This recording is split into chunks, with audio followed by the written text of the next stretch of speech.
Hello everyone, welcome to Nazia forum. ಇವತ್ತು ನಾನು NMMS ಕ್ವಶನ್ಸ್ದು ಫಸ್ಟ್ ಪಾರ್ಟನ್ನು ಅನಲಾಗ್ ಕ್ವಶನ್ಸನ್ನು ತಂದಿದ್ದೀನಿ. Analog questions, it is a part of question ಪೇಪರ್ನಲ್ಲಿ ಅನಲಾಗ್ ಕ್ವಶನ್ಸ್ ಕಂಪಲ್ಸರಿ ಕೇಳ್ತಾರೆ. ಸೊ ಅನಲಾಗ್ ಕ್ವಶನನ್ನು ಯಾವ ರೀತಿ ಸಾಲ್ವ್ ಮಾಡಬೇಕು, ಕ್ವಶನ್ ಯಾವ ರೀತಿ ಕೇಳ್ತಾರೆ ಅನ್ನೋದರ ಬಗ್ಗೆ ಡೀಟೇಲ್ ನಿಮಗೆ ವಿಡಿಯೋವನ್ನು ತಂದಿದ್ದೀನಿ.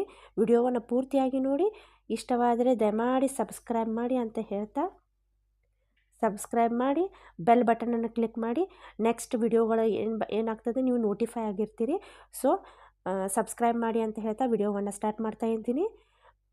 ಹೌದಾ? ಸೊ ಇದು ಅನಲಾಗ್ ಕ್ವಶನ್ಸ್. ಇದನ್ನು ಅನಲಾಗ್ ಕ್ವಶನ್ಸ್ ಅಂತ ಕರಿತೀವಿ ನಾವು. ಹೌದಾ? ಕ್ವಶನ್ ನೋಡಿ, ಚಿತ್ರಗಳ ಸಾಮ್ಯತೆ ಅಂತ ಕರಿತೀವಿ ನಾವು. ಕನ್ನಡದಲ್ಲಿ ಕರಿಬೇಕಾದ್ರೆ ಏನಂತ ಕರಿತೀವಿ? ಚಿತ್ರಗಳ ಸಾಮ್ಯತೆ. In the given question there is some relationship between the first two figures. The same relationship holds good for the second set of figures of which one is missing. Find the correct answer from the given options. Okay, ಏನು ಕೇಳ್ತಾರಪ್ಪ ಅಂತಂದರೆ question, ನೀಡುವ ಪ್ರಶ್ನೆಗಳಲ್ಲಿ ಪ್ರತಿಯೊಂದು ಪ್ರಶ್ನೆಯಲ್ಲೂ ಮೊದಲ ಎರಡು ಆಕೃತಿಗಳಿಗೆ ಸಂಬಂಧವಿದೆ. ಮೊದಲ ಎರಡು ಆಕೃತಿಗಳು ಏನಿರ್ತೈತಿ? ಸಂಬಂಧವಿದೆ. ಇದೇ ಸಂಬಂಧವಿರೋ ಎರಡು ಆಕೃತಿಗಳಲ್ಲಿ ಒಂದನ್ನು ಕೊಟ್ಟಿರುವುದಿಲ್ಲ. ಕೊಟ್ಟಿರುವ ಆಯ್ಕೆಗಳಲ್ಲಿ ಸರಿಯಾದ ಆಕೃತಿಯನ್ನು ಏನು ಮಾಡಬೇಕು? ನೀವು ಆಯ್ಕೆಯನ್ನು ಮಾಡಬೇಕು. ಇದು ಅನಲಾಗ್ ಫೀಚರ್ಸ್. ಕಂಪಲ್ಸರಿ ಎಕ್ಸಾಮಿನೇಷನಲ್ಲಿ ಕೇಳ್ತಾರೆ. ಇವ್ರಿಗೆ NMMS ಅಷ್ಟೇ ಅಲ್ಲ, ನೀವು ಬೇರೆ ಯಾವುದೇ ಎಕ್ಸಾಮ್ ನೀವು ಹೋದರೂ ಕೂಡ ನಿಮಗೆ ಈ ರೀತಿ ಕ್ವಶನ್ಸ್ಗಳು ರೇಸ್ ಆಗುವಂಥ ಚಾನ್ಸಸ್ ಇರ್ತವೆ. ಹೌದಾ? ಸೊ ಈ ವಿಡಿಯೋವನ್ನು ಪೂರ್ತಿಯಾಗಿ ನೋಡಿ. ಹೌದಾ? ಯಾರು ಪೇರೆಂಟ್ಸ್ ನೀವು ನೋಡ್ತಾ ಇದ್ದೀರಾ ನನ್ನ ವಿಡಿಯೋವನ್ನು, ನಿಮ್ಮ ಮಕ್ಕಳಿದ್ದರೆ ಅವರಿಗೆ ಈ ವಿಡಿಯೋವನ್ನು ನೋಡಲಿಕ್ಕೆ ತಿಳಿಸಿ ಅಂತ ಹೇಳ್ತಾ, ಓಕೆ, ವಿಡಿಯೋ ಸ್ಟಾರ್ಟ್ ಮಾಡ್ತಾ ಇದ್ದೀನಿ. ಓಕೆ, ಈ ಫಸ್ಟ್ ಕ್ವಶನ್ ನೀವು ನೋಡಿದ್ರಪ್ಪ ಅಂತಂದರೆ, ಒಂದನೇ ಚಿತ್ರವನ್ನು ನೋಡಿ. ಹೌದಾ? ಇದು ಹೌದಾ? ಏನು, ಇವೆರಡು ಆಕೃತಿಗಳು ಒಂದಕ್ಕೊಂದು ಸಂಬಂಧವನ್ನು ಹೊಂದಿವೆ. ಅವರು ಹೇಳೋ ಪ್ರಕಾರ ಈ ಆಕೃತಿಗೆ ಸಂಬಂಧವನ್ನು ಹೊಂದುವಂಥ ಆಕೃತಿ ಯಾವುದು ಅಂತ ಕೇಳ್ತಾರೆ. A, B, C ಮತ್ತು D ಅನ್ನು ಕೊಟ್ಟಿರ್ತಾರೆ. ಇದರಲ್ಲಿ ಎ ನೋಡಿ, ಎ ಇಲ್ಲಿ ಸೆಂಟರ್ನಲ್ಲಿ ಟ್ರ್ಯಾಂಗಲ್ ಇದೆ, ಬಟ್ ಇಲ್ಲಿ ಟ್ರ್ಯಾಂಗಲ್ ಇಲ್ಲ. ಸೊ ಇದು ಕ್ಯಾನ್ಸಲ್ ಆಯಿತು. ಸೆಕೆಂಡ್ ಒನ್ ಇದು ಸೆಂಟರ್ನಲ್ಲಿನ ಚೌಕ ಇದೆ, ಇಲ್ಲಿ ಏನಾಗ್ತೈತಿ? ಹೆಕ್ಸಾಗಾನ್ ಇದೆ. ಸೊ ಇದು ಕ್ಯಾನ್ಸಲ್ ಆಗ್ತದೆ. ಸಿ ನೋಡಿದರೆ ಟ್ರ್ಯಾಂಗಲ್ ಇದ್ದಿದ್ದು ಏನಾಗ್ತದೆ? ಇಲ್ಲಿ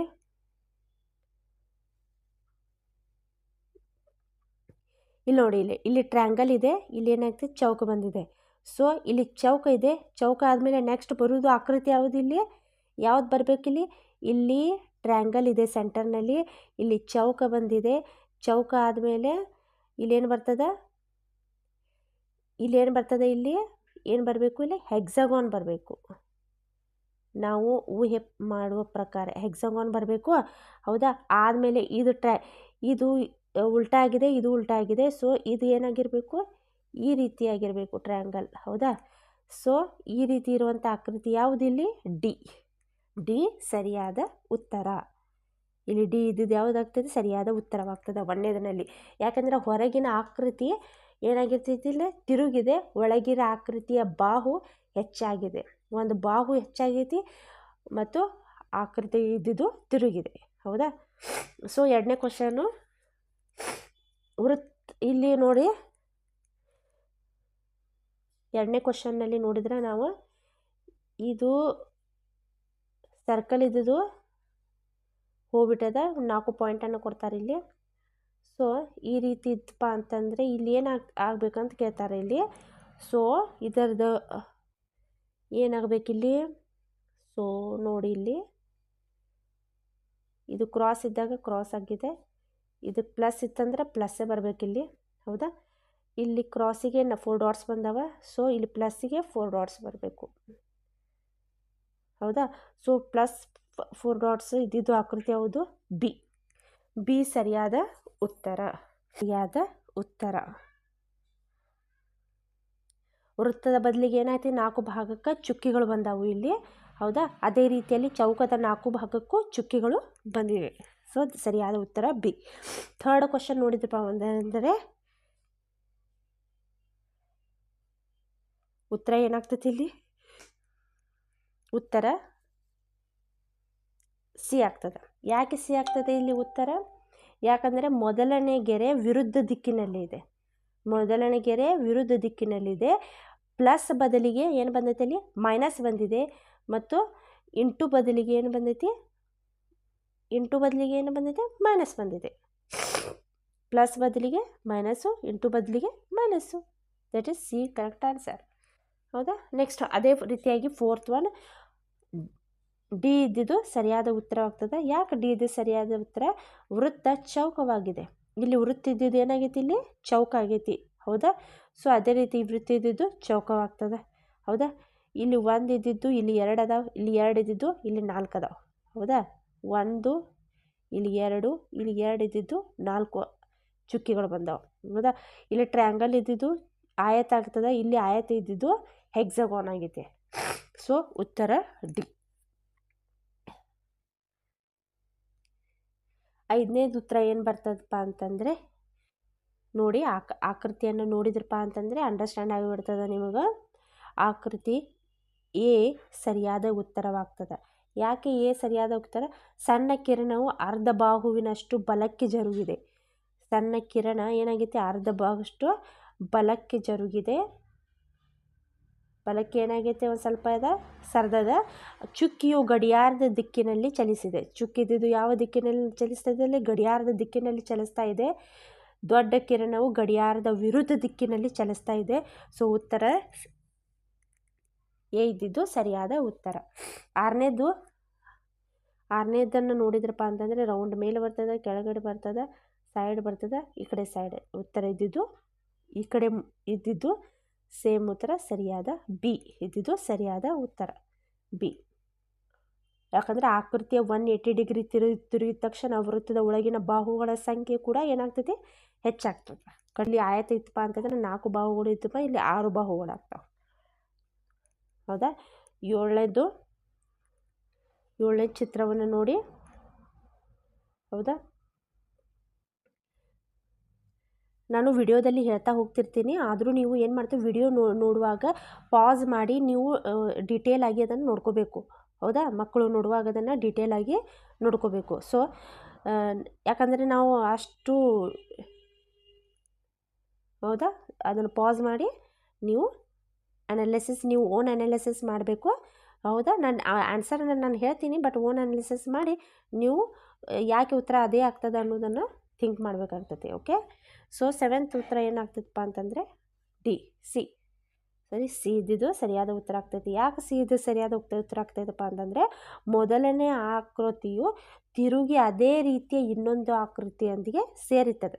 ಮೊದಲನೇ ಆಕೃತಿ ಇದ್ದಿದ್ದು ತಿರುಗ್ತದೆ, ಇನ್ನೊಂದು ಆಕೃತಿಯೊಂದಿಗೆ ಸೇರ್ತದೆ ಇಲ್ಲಿ. ಹೌದಾ? ಇದು ಆಕೃತಿ ಜೊತೆಗೆ ಇನ್ನೊಂದು ಆಕೃತಿ ಇದ್ದಿದ್ದು ಸೇರ್ತದೆ. ಸೊ ಸಿ ಇದ್ದಿದ್ದು ಸರಿಯಾದ ಉತ್ತರ ಆಗ್ತದೆ. ಹೌದಾ? Next 8th question. 8th D ಇದ್ದಿದ್ದು ಸರಿಯಾದ ಉತ್ತರ ಆಗ್ತದೆ. ಯಾಕೆ ಡಿ ಆಗ್ತದಪ್ಪ ಅಂತಂದರೆ, ಚೌಕ ಗಡಿಯಾರದ ವಿರುದ್ಧ ದಿಕ್ಕಿನಲ್ಲಿ ಚಲಿಸ್ತಾ ಇದೆ. ತ್ರಿಭುಜ ಗಡಿಯಾರದ ದಿಕ್ಕಿನಲ್ಲಿ 2 ಭಾಗ ಚಲಿಸಿದೆ. ತಿರುಗಿದ ತ್ರಿಭುಜ ಏನಾಗತ್ತೈತಪ್ಪ ಅಂತಂದರೆ, ಗಡಿಯಾರದ ದಿಕ್ಕಿನಲ್ಲಿ 1 ಭಾಗ ಚಲಿಸಿದೆ, ಚುಕ್ಕಿಯ ಮತ್ತು ವಿರುದ್ಧ ದಿಕ್ಕಿನಲ್ಲಿ ಅದು ಇದೆ. ಸೊ ಅದಕ್ಕಾಗಿ ಡಿ ಇದ್ದಿದ್ದು ಸರಿಯಾದ ಉತ್ತರವಾಗ್ತದೆ. ಹೌದಾ? 9th ಒನ್, 9ನೇದು ಎ ನೋಡಿ. ಇದು ಸಮರೂಪ 2 ಆಕೃತಿಗಳು, ಸಮರೂಪ ಆಕೃತಿಗಳು. ಅವುಗಳು ಶೃಂಗದೊಂದಿಗೆ ತಾಗಿಕೊಂಡವ. ಇಲ್ಲೇನದವ? ಶೃಂಗದೊಂದಿಗೆ ತಾಗಿಕೊಂಡವ. ಚುಕ್ಕಿಯ ಸಂಖ್ಯೆಗಳಲ್ಲಿ ಒಂದೊಂದು ಜಾಸ್ತಿ ಆಗಿದೆ. ಚುಕ್ಕಿ ಸಂಖ್ಯೆಗಳಲ್ಲಿ ಒಂದೊಂದು ಜಾಸ್ತಿ ಆಗಿದೆ. ಸೊ ಇದಕ್ಕೆ ಸರಿಯಾದ ಉತ್ತರ ಎ. ಹೌದಾ? 10th ಕ್ವಶನನ್ನು ನೋಡ್ರಿ. ಪ್ಲಸ್ ಮೈನಸ್ ಅನ್ನು ಕೊಟ್ಟಿದ್ದಾರೆ. ಪ್ಲಸ್ ಮೈನಸ್ ಇದರಲ್ಲಿ ಸರಿಯಾದ ಉತ್ತರ ಎ ಆಗ್ತದೆ. ಯಾಕೆ ಎ ಆಗ್ತೈತಪ್ಪ ಅಂತಂದರೆ, ವೃತ್ತ ಚೌಕ ಆಗಿದೆ. ವೃತ್ತ ಇದ್ದಿದ್ದು ಚೌಕವಾಗೈತಿ. ಹೌದಾ? ಕರೆಕ್ಟ್ ಆಗಿದೆ. ಪ್ಲಸ್ ಗಡಿಯಾರದ ವಿರುದ್ಧ ದಿಕ್ಕಿನಲ್ಲಿ 3 ಭಾಗ ಚಲಿಸಿದೆ. ಹೌದಾ? ಮೈನಸ್ ಗಡಿಯಾರದ ದಿಕ್ಕಿನಲ್ಲಿ 2 ಭಾಗ ಚಲಿಸಿದೆ. ಇಂಟು ಗಡಿಯಾರದ ದಿಕ್ಕಿನಲ್ಲಿ 3 ಭಾಗ ಚಲಿಸಿದೆ. ಮೈನಸ್ ಗಡಿಯಾರದ ದಿಕ್ಕಿನಲ್ಲಿ 3 ಭಾಗ ಚಲಿಸಿದೆ. ಹೌದಾ? ಇಂಟು ಗಡಿಯಾರದ ದಿಕ್ಕಿನಲ್ಲಿ 3 ಭಾಗ ಚಲಿಸಿದೆ. ಚುಕ್ಕಿ ಗಡಿಯಾರದ ವಿರುದ್ಧ ದಿಕ್ಕಿನಲ್ಲಿ 3 ಭಾಗ ಚಲಿಸಿದೆ. ಎಲ್ಲವೂ ಕೂಡ 3 ಭಾಗ ಚಲಿಸಿದವ. ಸೊ ಅದರ ಉತ್ತರ ಎ ಆಗಿದೆ. 11ನೇ ಕ್ವಶನ್, ಇದರ ಉತ್ತರ ಬಿ ಆಗ್ತದೆ. ಕ್ವಶನನ್ನು ಅಬ್ಸರ್ವ್ ಮಾಡಿರಿ ನೀವು. ಗೆರೆ ಮತ್ತು ಚುಕ್ಕಿಗಳು ಸ್ಥಾನ ಬದಲಿಸಿವೆ. ಇಲ್ಲಿ ಗೆರೆ ಮತ್ತು ಚುಕ್ಕಿಗಳು ಏನಾಗ್ತವೆ, ತನ್ನ ಸ್ಥಾನವನ್ನು ಚೇಂಜ್ ಮಾಡಿದವ. ಮೂಲೆಯಲ್ಲಿದ್ದ ಚೌಕ ಭಾಗವು ಚೌಕವಾಗಿ ಬದಲಾಗಿದೆ. ಹೌದಾ? ಸೊ ಉತ್ತರ ಬಿ ಆಗ್ತದೆ. ಅದೇ ರೀತಿ 12ನೇ ಉತ್ತರ ನೋಡಿ, ಅಬ್ಸರ್ವ್ ಮಾಡಿ. ಬಾಣಗಳ ಗುರುತನ್ನು ಅಬ್ಸರ್ವ್ ಮಾಡಿ. ಇಲ್ಲೇನಾಗ್ತೈತಪ್ಪ ಅಂದ್ರೆ ಚೌಕ ಇದ್ದಿದ್ದು ರೌಂಡ್ ಆಗಿ ಪರಿವರ್ತನೆ ಆಗಿದೆ. ರೌಂಡ್ ಇದ್ದಿದ್ದು ಇಲ್ಲಿ ಉತ್ತರ ಡಿ. ಚೌಕ ಇದ್ದಿದ್ದು ವೃತ್ತವಾಗಿದೆ. ವೃತ್ತ ಇದ್ದಿದ್ದು ಚೌಕ ಆಗಿದೆ. ಹೌದಾ? ಒಳಗಿನ ವೃತ್ತ ಇದ್ದು ಚೌಕ ಆಗಿದೆ. ಸೊ ಬಾಣ ತಿರುಗಿದೆ. ಚೌಕ ವೃತ್ತ ತುಂಬಿರುವುದು ಖಾಲಿಯಾಗಿರುವುದು ತುಂಬಿ ಬದಲಾಗಿದೆ. ಸೊ ಇದರ ಉತ್ತರ ಡಿ. 13ನೇ ಉತ್ತರ ನೋಡ್ರಿ, ಅಬ್ಸರ್ವ್ ಮಾಡ್ರಿ. ಇದರ ಉತ್ತರ ಸಿ. ಛಾಯೀಕೃತ 2 ಭಾಗಗಳು ಗಡಿಯಾರದ ದಿಕ್ಕಿನಲ್ಲಿ 2 ಭಾಗಗಳಷ್ಟು ಚಲಿಸಿವೆ. ಅಂದರೆ ಶೇಡೆಡ್ ಥಿಂಗ್ಸ್ ಏನಾಗಿರ್ತಾವ, 2 ಭಾಗಗಳಷ್ಟು ಚಲಿಸಿ ಈ ಆಕೃತಿಯನ್ನು ರೂಪಿಸ್ತಾವೆ. ಹೌದಾ?